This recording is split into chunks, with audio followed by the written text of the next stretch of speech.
Dreams Kirby. Read by Gilbert Gottfried.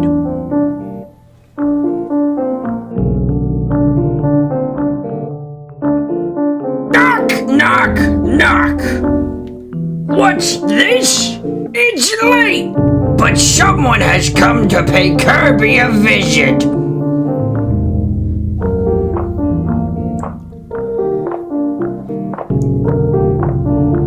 Hey, Kirby, let's play! Kirby wanted to play, but he could hardly keep his eyes open. Yeah!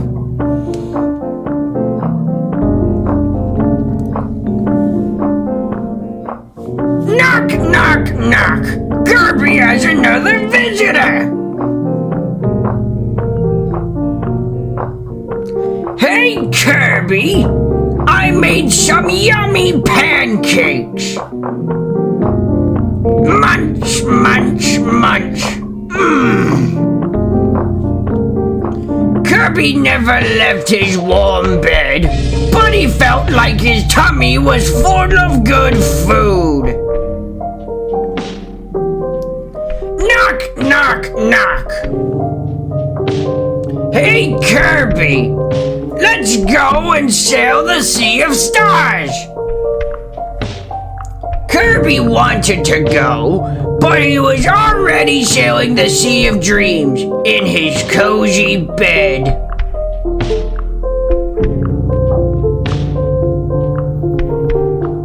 Knock, knock, knock! Hey, Kirby! Let's play a prank on King Dedede!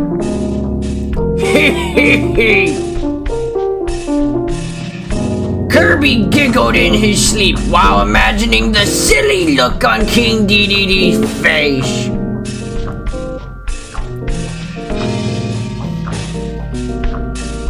Knock, knock, knock! Kirby, would you like to read a book with me?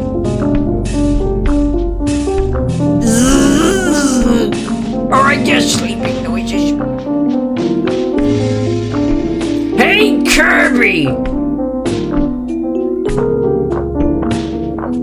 His friends whispered softly. Sweet dreams, Kirby. The end.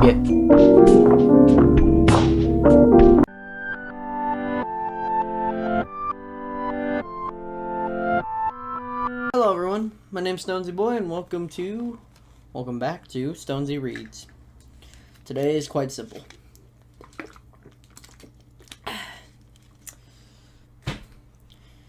Page 121 to 146. Easy, simple, nimble. Okay? Okay. Shouldn't be that bad. This is the story of a man named Stanley. Stanley is a very good boy. Shall we start? I think so. Lo mein, I think, Stanley said. He winced as he looked at a swallow of tea. I'm sorry I let things get so bad. It's not your job to clean up after me. No, it's not, Melissa said, tossing some wadded-up taco wrappers in the trash bag. But it is my job to make sure you're okay, and I haven't been doing my job. That's not true. You've called me. Yes, I've called you several times since the breakup to make sure you're okay, and you've always said yes. And you showed up at Max's birthday party, which I thought was a good sign, but clearly I should have come over earlier and checked on things out here. She nodded up the top of the already full garbage bag. Because you, little brother of mine, are definitely not okay. No, I'm not, he whispered. He felt like he might cry, which would be embarrassing, crying in front of his big sister like he was a baby again. Stanley wasn't usually a crier, but he hadn't cried since their dad had died, but looking at his messy life through Melissa's eyes, he could see how bad it was. Her life was so well balanced. She had a college degree, a job she liked at the courthouse, a nice husband, and 2 kids that she was utterly devoted to. Compared to her, life was pathetic and empty, and his throat hurt so much pain alone almost brought tears to his eyes. Melissa must have sensed his distress because she patted him on the shoulder and said, "I'll tell you what, let me take a break from cleaning and get us some dinner. The chili should be hot by now, and you might feel better once you have something to eat." Stanley sniffled and nodded. The chili was a family recipe and usually one of Stanley's favorite meals. He was generally good for at least 2 bowls full, sometimes even 3. But tonight, even though the chili was perfect and had shredded cheddar cheese on top of the cornbread in the side of the way he liked it, he couldn't eat much. A peppery broth burned going down, making it feel like someone was holding a lit match already in flame throat. "This is not the Stan I know," Melissa said when he pushed away the mostly full bowl. "Do you remember when Mom used to call you at meal times?" Stan smiled a little. Her big hungry boy. She used to say you had the most hollow leg because she couldn't see where you put it all. Melissa cleared her bowls and started loading the dishwasher with 2 weeks worth of dirty cups, plates, and silverware. "Listen, I know you're going to argue with me about this, but why don't you let me make an appointment with you with a doctor? Todd and the kids and I see. She's really nice and easy to talk to." "No doctor," Stanley croaked, an unwanted image popped into his mind. His dad was in his hospital bed, pale and skeletally thin, tethered from plastic tubes that snaked all over his body. Melissa rolled her eyes. "Yeah, I knew you'd say that. Look, I know you never liked going to the doctor, and you stopped going once you got too old for Mom to make you. Then you got even weirder about doctors after Dad got sick." "It's not weird," Stanley said. "The doctors made him sicker. Then he died. Chemotherapy, radiation, they pumped him full of poison." Melissa shook her head. "This is an old argument between them. Stan, Dad knew something was wrong when he waited too long at the medical attention. Months and months. By the time he saw a doctor, it was too late to help him. They gave him chemo a try, but the cancer got ready to spread. But it probably would have worked if they got into it earlier." He looked him in the eye. "And now you're going to be stubborn to the doctor, too? It's like some kind of weird family tradition." "Well, it's not the one we should keep up." "I don't have cancer," Stanley rasped. At least he had that going for him. "I'll be okay." "How do you know you don't have cancer?" Melissa said. "But you have a weird combination of symptoms. Your throat's sore and your arm looks stiff and swollen. Maybe it's just some type of random virus, but I think you ought to get it checked out." "It'll clear up," Stanley said. He knew it was a weird combination of symptoms too, but he wasn't going to admit it to her. Melissa sighed. "I tell you what, I'm going to come over and check on you in 3 days. If you're not better by then, I'm taking you to the doctor. You're going to have to get Todd and his big burly friends from the bowling league to help you drag you there." "Okay," Stanley said, because he knew the experience that ultimately there was no arguing with his big sister. 3 days? Within an hour, Melissa had picked up all the empty bottles and cans, washed all his dirty dishes except for the dirty laundry on the floor. The living room was now clutter-free. "Well, that's some improvement anyway," she said, looking around the newly clean surfaces. "I can't thank you enough," Stanley rasped, as he was amazed at all the work she had gotten done while he sat on the couch doing exactly nothing. "I don't want you to thank me," Melissa said, putting on her jacket. "What do I want you to do is call in sick to work tonight and get some rest." "Well, think about it," he said, knowing he couldn't afford to pass up the money. "Don't think about it. Do it." Melissa leaned over the couch and gave him a big hug. "And remember, you're not better in 3 days. I'm taking you to the doctor." "I remember." He knew she wasn't going to let him forget. "Okay, I'll get out of your hair now." She patted the top of his head. "If what you have left of it." Stanley laughed. She had definitely inherited his father's receding hairline. "You always were the mean one." Stanley had no intention of calling sick to work. Since he had already had his uniform on, he didn't need to do much work to get ready after Melissa left. True, the walk to work was more tiring than usual. His throat burned and stung, and his numb, swollen arms were too heavy to practically dragging them like a ball and chain. Still, he made it, and now he was again descending the hidden stairs and passing the stinking bio-waste bin, arrived at a dark subterranean workplace. Stanley made his way to the dim hallway. The greenish light gave his already pale skin an even slicker cast. He scanned his ID badge and set it at his desk in the security office to check on the monitors. As always, there was nothing usual. It was the least demanding job ever. He knew his sister wanted him to stay home and rest, but why not come to work where you can nap and get paid for it? He leaned back in his chair, snoring slightly. When the pain in his throat woke him a couple hours later, the ballerina doll was back on his desk again. It was weird the way the thing kept showing up like that and only disappeared again. He really ought to ask someone about it, but he never saw anyone to ask. Out of habit, he picked up the doll and tilted it. "We like you," it said. It studied the doll's empty eyes and the black, gaping grin. "Really? Who thought it was an idea to making a doll that looked like this?" Yeah, so you keep saying," he said. "You Where had the doll come from? Who had manufactured it? Had it been made here in a factory? He turned it over and see a stamp of some kind on it. Take me home with you, the doll said. See, you keep saying that too, but whenever I'm ready to go home, you're always gone. You're sending me mixed messages, little dolly, Stanley said. He really ought to conserve his voice. It was barely above a whisper. He tilted the doll again. Take me home with you. Stanley set the doll down at his desk and reached for another throat lozenge. Tell you what, I can't take you home if you keep disappearing. But if you stay put and are still on the desk when I wake up, you can come home with me. That's great, Stanley, he thought. Try to reason with the inanimate object. He was in a sorry shape. He leaned back in the chair and closed his eyes. Stanley was at work. But for some reason, the greenish lights that usually provided buildings only illumination had been turned off. He remembered a school field trip to a cave. The tour guide explained that fish in the cave's underground pond had no eyes, even if they did have them. It would be too dark for him to see anything. The building was dark like that. This flashlight was the only thing that made it possible for him to find his way down the hall. He shined it on the walls, on the metal doors, and the floor ahead of him, creating small circles in the light of darkness.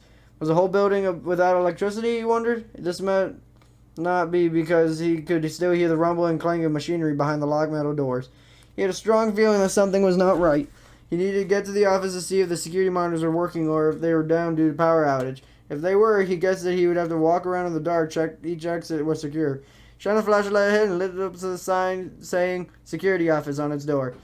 The scanner the security badge wasn't working, so he used the key kept in case of emergency. The security office was as dark as the rest of the building. All the monitors were down. He shined the flashlight around the room, letting his beam rest on the familiar objects, the desk, the chair, and the filing cabinet. He moved the flashlight's beam toward the left corner of the room. The beam illuminated a face. The face did not belong to a human. It was the face of a cartoon animal, a bear maybe, wearing a bow tie and a top hat. As Stanley shined his light on it, the two sides of the face swung open like wide double doors to reveal a hideous metallic skull of snaking wires and cables. It stared at Stanley with blank, bulging eyes and sprang at him, jaws snapping. Stanley woke with a start. He had never had nightmares like he'd experienced these last few nights while napping at work. What were these strange mechanical creatures that were haunting his dreams? Were these terrors caused by his sadness at losing Amber? Or were they symptoms of physical illness? Maybe the two things were connected. One thing was for sure, he had never been so physically and emotionally unwell at the same time. He looked down at the desk. It was bare. The doll hadn't followed the orders to stay put. Stanley stood up and stretched.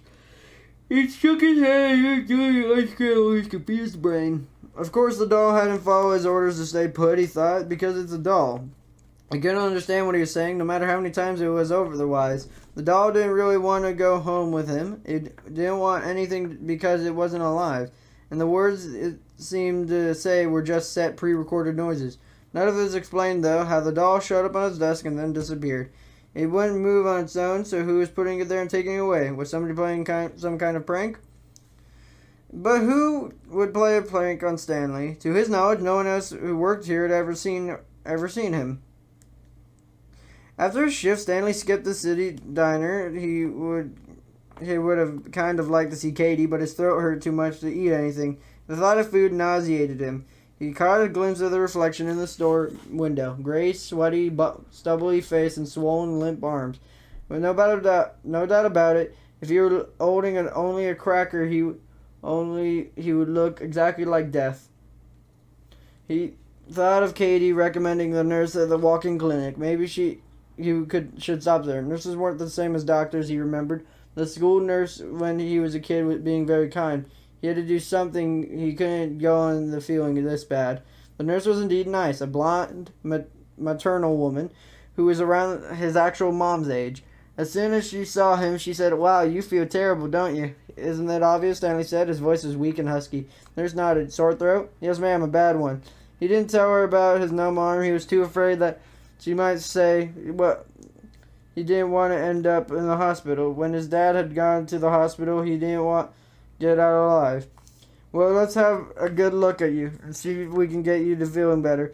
She gestured him to follow her in the tiny exam room in the back of the drugstore. She stuck a thermometer in his ear and read the results. "No fever, but I still think we better swab your throat, or test straight." The test wasn't pleasant. He told him to open his mouth wide and came at him with a long-handled Q-tip. Then she plunged it in his mouth and down his throat. The soft cotton was painful as sharp metal against his irritated throat and he gagged. When she pulled out the big Q-tip, the cotton was dotted with blood. Well, that's not good, she said, knitting her brow. Let me run a test and we'll figure out what to do. In a few minutes she came back. No strep, but as irritated as your throat is, I think there is at least some infection and the blood is worrying. I'm going to write you a prescription for some antibiotics. But if you're not seeing a difference by Monday, I want you to promise me you'll go to see a regular doctor. I promise, Stanley said. Despite the fact that he didn't have a regular doctor, it had no plan to get one. Even though he still felt physically awful walking home, he was still a little hopeful. He hadn't taken action. He wanted real medicine now. He had real medicine now. Surely that would fix things. Stanley looked at himself in the back room mirror. It wasn't pretty. He had been wearing his uniform for almost 48 hours. He was pale and sweaty, and he smelled as bad as a bio-waste when he passed yesterday. The uniform had to go. He unbuttoned the shirt and unbuttoned the cuffs and sleeves. He pulled off his left sleeve, but his arm was too swollen that it tightly packed inside the tube of fabric. The right arm was no better. He pulled his sleeve and twisted his torso, hoping he could get some magical position that would make his arm break free of the polyester prison. Finally, out of desperation, he grabbed a pair of scissors. He slid one blade under his sleeve in a tight fit, but he got it into an angle such he could snip the sleeve open and the length of his arm. Though working left-handed was more difficult, he did the same with the other sleeve and shucked it off the sweaty, ruined shirt. It wasn't even his shirt. The company owned the uniforms and loaned them out to employees. The cost was definitely going to come out of his paycheck, though.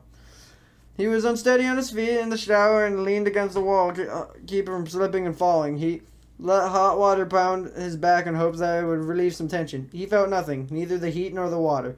It was swollen left and right arms, exhausted from the hurling effort of undressing and showering had become. Stanley grabbed a t-shirt and some pajama pants. Painfully poured one of the antibiotic pills down his throat and a tiny sip of water and then collapsed into bed.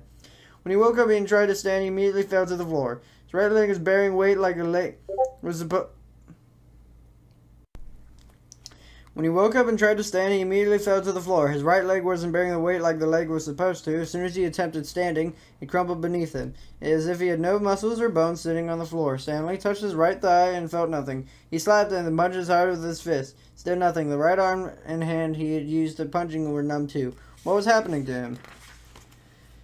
Was he some sort of degenerative disease that he might land him in a wheelchair for the rest of his life? But if it wasn't it kind of strange that degenerative disease to protect progress was this rapidly? Maybe going to the walk-in clinic hadn't been enough. Maybe he should let Melissa take him to the doctor's appointment. He probably needed to see some type of specialist. Even if the doctor hurt him, it wouldn't be worse than what he's feeling now. He wondered if, like his dad, he had already waited until it was too late to get help. With great effort, Stanley turned around, put his hand on the bed, and pulled himself to standing. He walked in a slow shuffle, dragging his leg behind him, letting his left leg do most of the work. How long would it have been since he'd eaten or drunk anything? He couldn't remember. Water. He at least had to have water. He shuffled to the kitchen, still cleaning from Melissa's efforts, and got a glass from the cabinet. He filled it with water from the tap and tried to drink. Agony. Swallowing even a sip of cool water felt like swallowing ground-up glass. He reached over the sink, bringing the water pink with blood. He had thought he might have to try to heat up some soup, but he couldn't even drink. Eating out was out of the question. And every thought of swallowing anything hot was unbearable. His phone rang, making him remember miserably that he had left it in the bedroom. He dragged himself toward the incessant ringing, but by the time he got there, it had stopped. The caller ID said Mom. He knew what she was like. If he didn't call her back, she would immediately think he was dead. Hello, Stanley? She answered on the first ring. Hi, Mom. Stanley tried to make his voice sound normal. It came out husky and mouse-like squeak at the end. You sound terrible. Yeah, people keep saying that. He laid down on the bed to talk. No need to waste energy if it took to sit upright. Melissa came over to pick up the kids after she was at your place last night. She said you were a wreck. That's nice to hear. There's nothing like knowing your mom and your sister have been talking about you, what a loser you are. It's not something to joke about, Stanley. His mom was using her stern voice, and the one she had mastered when he was getting into trouble as a kid. She thinks you need to go to a doctor. I went into the walk-in clinic this morning, Mom. They just nurse wrote me a prescription for some pills. They've just not had time to work yet. I'm going to be fine. He didn't really believe he was going to be anywhere in the neighborhood of fine, but he didn't want to scare his mom. She had gone through much fear and worry when his dad was sick. She deserved to live the rest of her life in peace. Melissa also says she thinks you should get out more. See some people. Once you're better, of course. She says you're lonely. She's probably right. It's just hard. I'm not over Amber yet. She felt slump forming in his already painful throat. Just what he needed, to cry to his mommy. Of course you're not over her, sweetie. It's only been 2 weeks, but over time your heart will heal, and there will be somebody else, somebody who appreciates you for who you are. I know I'm biased, but I never thought Amber was good enough for you. You know, I never thought I'd date again after your father died, but a year and a half later, I met Harold, and you have to admit, Harold's a really nice guy. He is, Mom. Stanley hadn't wanted to like Harold at first, but he had to like it would be disloyal to his dad's memory. But Harold was good to his mom and kept her in the getting too lonesome. They went out to dinner every Friday night. On Sundays, they walked to the park in sunny or in the mall if it was rainy. They always held hands in their walks, which Stanley thought was sweet. He was glad that they had each other. Now, do I need me to come over there and bring you some suit or some groceries or something? His mom asked. No thanks, Mom. I just need to make my medicine and rest. He didn't want her to see how bad he looked. He knew if he did, she would be dragging him to the emergency room. Okay, but I'm going to call you tomorrow and check on you. If you need me to come over, I will. Thanks, Mom. And if you're not ready by the day after tomorrow, do you promise you will let Melissa take you to the appointment with her doctor? He knew if no use to argue with her. Melissa had inherited her stubbornness from her mom. I promise. Love you, Stanley. Love you too, Mom. Saying these words made him feel sad and vulnerable, as if he was going to be sick. This sick, he almost wished a little boy again. He could stay in bed in his jammies. His mom could take care of him, bring him hot tea and chocolate pudding and comic books. Nobody ever took care of you like that once you were an adult. After he hung up, he knew he couldn't stay on the bed. If he did, he would pass back out and not make it to work. With one hand, while for support, he limped into the living room, fell onto the couch, turned on the light. Supposedly, he was checking sports scores, but he couldn't focus on follow him. He just stared blankly at the lights and colors on the screen, thinking only how much his throat hurt and how fast his body was failing him. It was like he had turned into the deprecate old man overnight. All too soon, it was time to get ready for work, and when he pulled off his uniform pants, his right leg was too tight. It looked weird, having one normal pant leg and one that squeezed his thigh like a pair of ladies' tights. His uniform shirt was still ripped up pile on his bedroom floor. He decided he would just wear his plain white t-shirt to work, and then he would try to find a replacement uniform shirt in the storage room when he got there. Or not. What did it matter? No one saw him there anyways. He couldn't go to work in his underwear and nobody would be the wiser. Since the prospect of walking to work seemed impossible, he decided to take a bus instead. Short walk to the bus stop was difficult enough. Once the bus arrived, he could barely lift his numb swollen leg high enough to step into the vehicle. He could feel the people behind him shifting from foot to foot, waiting impatiently. As he stumbled to his seat, the other passenger looked at him with concern. He sat down next to an older lady who got up and moved to another seat farther back. Probably didn't look like he had something contagious. When he reached the stop, he pulled himself from the seat, great difficulty, and lurched forward toward the door. He stumbled, stepping down, and fell into his pavement. The fall should have hurt, but his arms and legs felt nothing. The absence of pain was more frightening than normal pain than would have been. Are you okay, buddy? The bus driver asked. Stanley nodded and lifted his numb right arm, waved him off. He knew he wasn't okay, but it wasn't like the bus driver could help him. He didn't even know if the doctor could help him with his point. He was pretty sure the antibiotics weren't going to do the trick. He grabbed the bus stop signpost and used it to pull himself up to a standing position. He was unsteady on both his feet. He reached down and slapped his left leg. He felt nothing. He should have told a nurse to walk in clinic about the numbness in his legs. What had he been thinking? He staggered and stumbled down the sidewalk. Passersby stared at him with seeming worry. Others just annoyed, like it inconvenienced them to see another person suffering. He made his way into the storage yard and held on to the stacks of lumber for support. He tried to propel himself up toward the stairs and led down the facility. Grabbed the stair railing, both hands, and focused on taking one talking step down at a time. His progress was too slow, and he was afraid of clocking in late, so he finally sat down the step and scooted down to the bottom, step by step, like his nephew when he was a toddler and scared of the stairs. It wasn't dignified, but it got him where he needed to go. He passed by the stinking by always bin, that at least his nose still worked, and that was something anyway. By the time he scanned his ID badge and the groaning door opened, Stanley was too exhausted and took all of his concentration to simply one foot in front of the other. He had thought he might go to the storage room and find a fresh shirt, but looking professional no longer felt like a priority. Rest. That's the only priority. He dragged himself to the security office, stranded ID badge, and collapsed into his chair, panting like a sick dog and sweating profusely. When he was in no condition to be at work, he was in no condition, period. Looking down, he saw his right leg and left leg were now completely swollen, stretching by the fabric of his pants, and tight was in danger of ripping. Everything felt tight. His swollen arms, his swollen legs, and even his chest felt tight. Was this what it felt like to have a heart attack? Could it have been having a heart attack? He would call Melissa in the morning and tell her ahead to make the doctor's appointment. No more messing around with walking clinics and antibiotics. This was serious, and now he was less scared of doctors than he was of this illness. Amber. He kept thinking of Amber. When she broke up with him, he had started to stare at her stupidly. Too much in shock to say of anything. There was too much he could have said to her. So much he needed to say. What if he never got the chance to say it? With shaky, sweaty hands, he dug through the chest and found a pen and paper. From some emergency reserve of energy deep within himself, he wrote, "Dear Amber." With his numb arm and steady in hand, the words looked like they had been written by a second grader, but he couldn't let that stop him. He kept writing, "Dear, do you remember how we first met in the grocery store? I brought my stuff to your register. You checked me out, and all that time I was checking you out. I was too nervous to ask you on a date, but I kept coming to the store and buying things I didn't need just so I could see you. Finally, he said, 'Do you like me or something?' I think I blushed and I said yes. And you said, 'Then why don't you ask me out?' When I did and you said yes, I think it was the happiest I ever been. Amber." I know it wasn't always the best and the most exciting boyfriend, but I want you to know I truly loved you and still do. I've been real sick lately, and if you are reading this, then it's probably because something bad has happened to me. Please don't feel sad for me. Just want you to know how sorry I didn't make you happy and give you what you needed. But it wasn't because I didn't love you. I do, very much. I wish you lots of happiness in your life. As of happiness as you brought me when we were together. Love always, Stanley." There, that was it. He was no poem and his handwriting looked terrible, but he had said what he needed to say. Trembling and exhausted, he folded up the letter and put it in his pocket for safekeeping. When he leaned back to his chair, he closed his eyes. He didn't doze off as usual. Instead, he passed out as if someone had hit him in the head with a baseball bat. When he regained consciousness, he felt shaky and sweaty and tight. Tight is the only way he can think to describe it, and somehow his body had been stretched into its limit.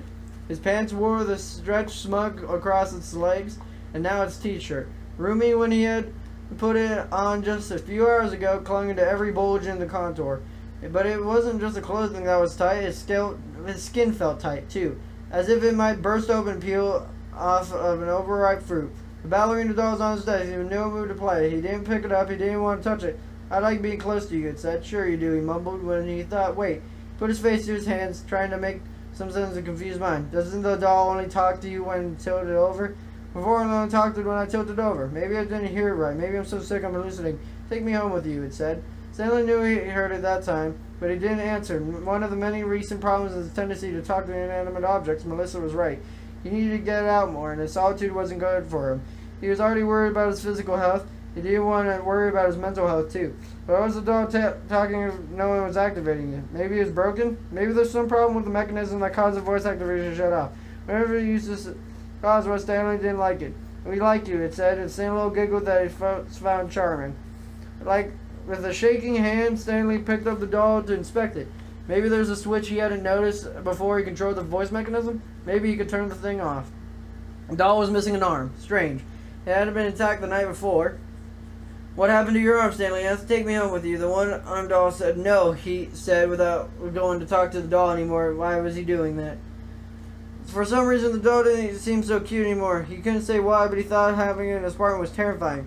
He wasn't so crazy about having it here either. Stanley remembered what he had handled the doll the night before. He noticed something, a tiny scratch in the paint of the job on its face. Tonight the scratch wasn't there. Another night he remembered now. He had noticed that there had been a small tear in the doll's tutu. Tonight it had been last night. As it had been last night, the tutu was fine. "We like you." We. Suddenly Stanley understood. It had been the same doll on the desk each night. It had been a different doll every time. Sure, it was the same type of doll, but there had always been slight differences. But what did it mean? Whatever it was weird and upsetting, and he didn't want any part of it. He opened the drawer in the desk, dropped one-armed doll inside, and slammed the drawer shut. There, out of sight and out of mind.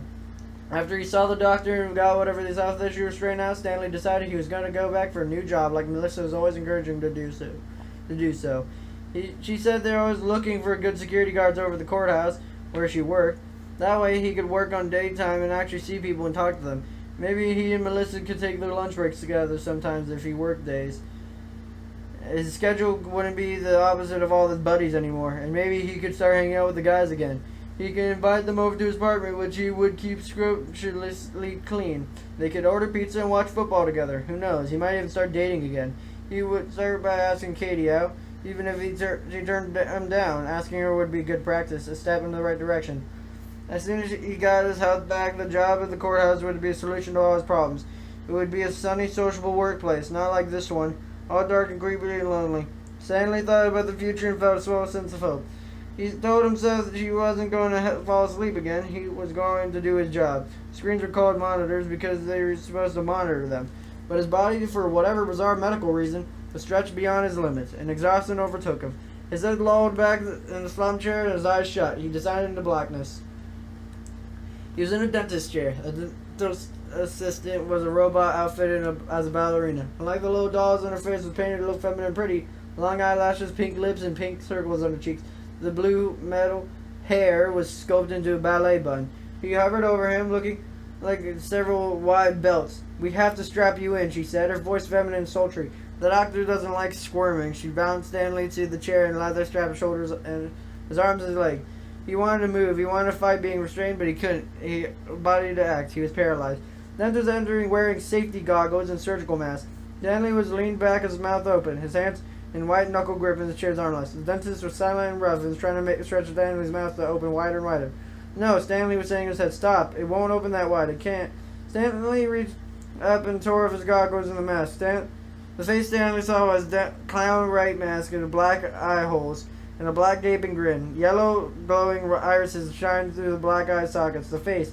He knew that face. The thing's hands pushed his mouth even wider than he could stand. His lips were going to split at the corners. His jaw was going to break. Finally, Stanley woke up. A feeling of stretching didn't stop. That face in the dream, Stanley knew that face. Stanley was distracted from his thoughts by the sensation of his own face. There was something moving on his face. The ballerina doll was standing on his chin, using her one arm and one of her legs to try to stretch his mouth open wide enough for what? Stanley's heart raced as he finally understood. Wide enough so she could fit inside. Stanley raised his numb right arm and swatted the doll away. She was light and slid across the room, hitting the wall and thud, landing a crumpled heap on the floor. He braced his hands to the desk to pull himself to his feet. As he stood, he felt tightening in his arms, his legs, his belly, and his chest. He knew now that he wasn't feeling the sensation of dozens of tiny limbs pressing on his skin and inside. Inside his arms, his legs, his chest, his body. How many of them were in there?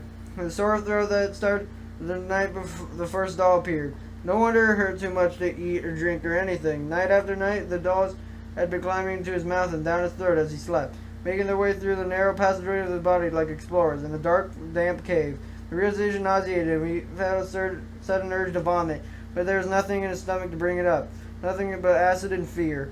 He wished he could go back to not knowing what was wrong with him, to just thinking he had contracted some unusual virus or infection. People had always said it had become due to a physical condition. Knowing was better than not knowing. In this case, they were wrong. Knowing was much, much worse.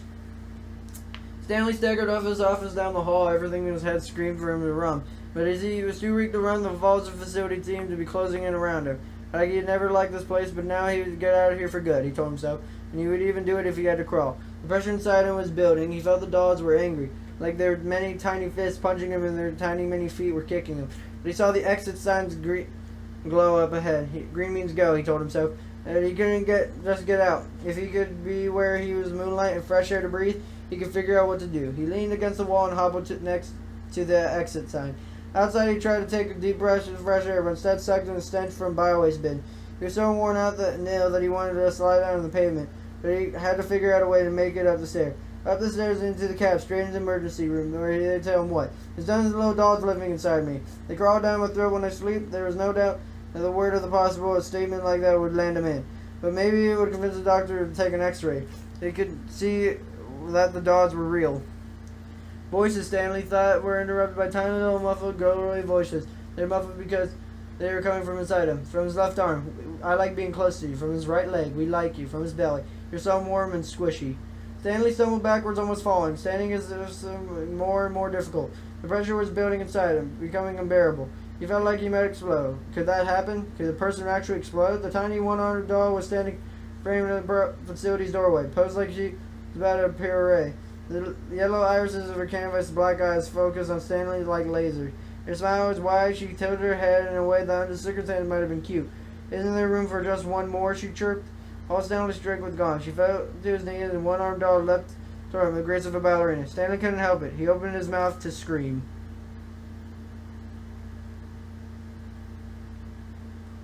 Wow.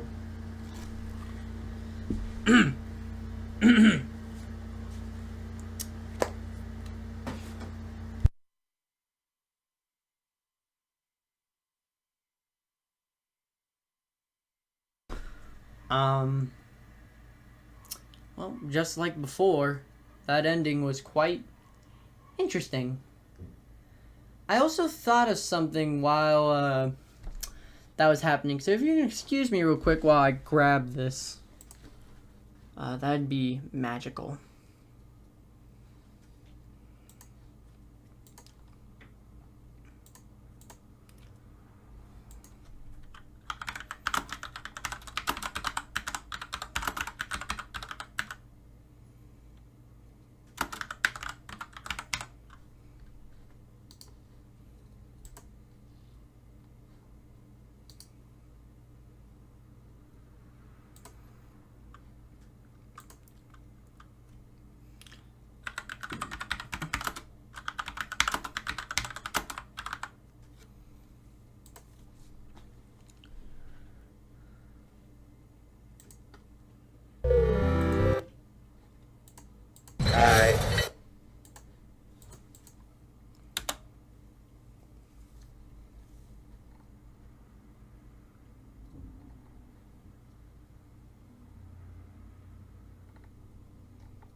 Welcome to the... There is no...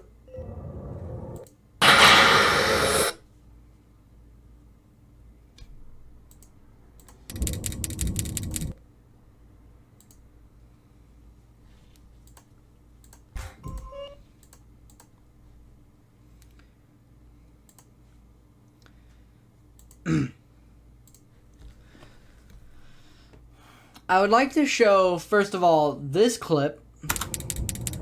It's very specific why I want to show this clip. You see the little balloras? The little ballerinas? Just crawling inside. Not killing them, but crawling inside. Because the rules of that night is, if too much stuff go in, the spring locks work off a... If stuff is too much stuffed in, then the spring locks will start loosening. So that's kind of an example from what the freak just happened in the book. And the second thing is, well, Stanley. This is Stanley. During time with Amelia, right? Happy boy with his friends.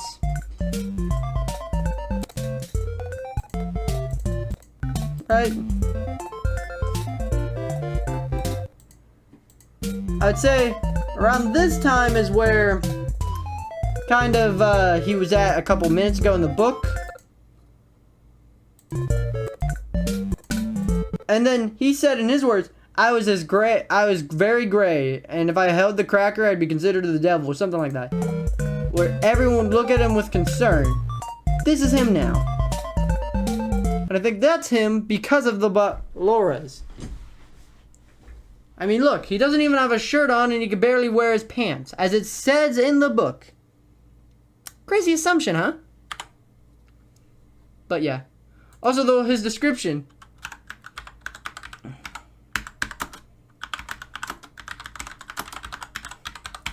Faceless, kind of creepy. I forgot what they're called.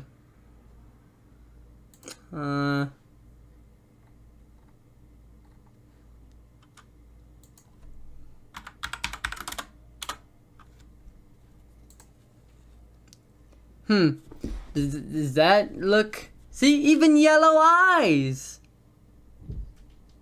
Even yellow little eyes. What's this? Huh. Yep. Little faces. I think the audio is even a little girl. Interesting. Yep, little yellow eyes too. Little yellow eyes, and they crawl into you. Crazy, huh? Oh, right, you can't see any of that. Editing me, do you mind if you just put in a picture of this? I can show this right now.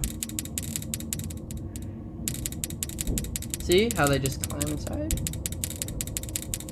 Just use that video footage or something like that.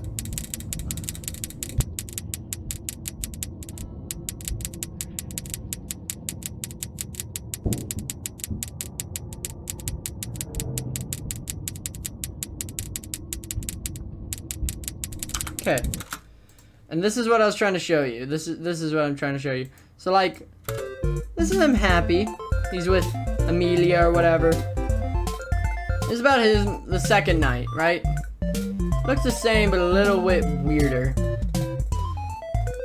Around the third time he comes around, he's a bit weird, and everyone's looking at him strange.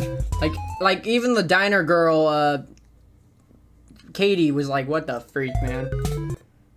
He finally goes to the doctor. And, yeah. He ain't doing so hot by the looks of it. Which, if you even see from the few seconds of Sprite, it's a bunch of parts. I know it's skeletons for, like, the different animatronics, but I'm saying in this section, there's a little yellow eye, meaning part of it had to be Mini Rena. But yeah, that's just me and my theories. My book theories. I don't think MatPat has that one patented yet. Let's see, does he?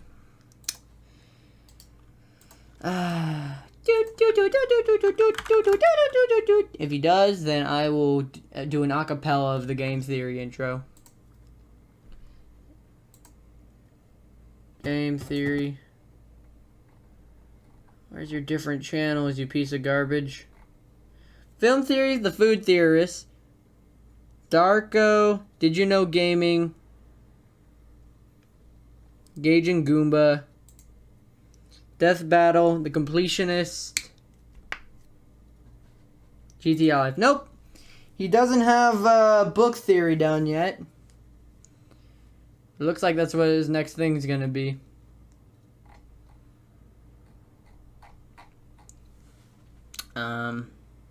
But yeah. Anyways, hope you guys have a super fantastic, wonderful day.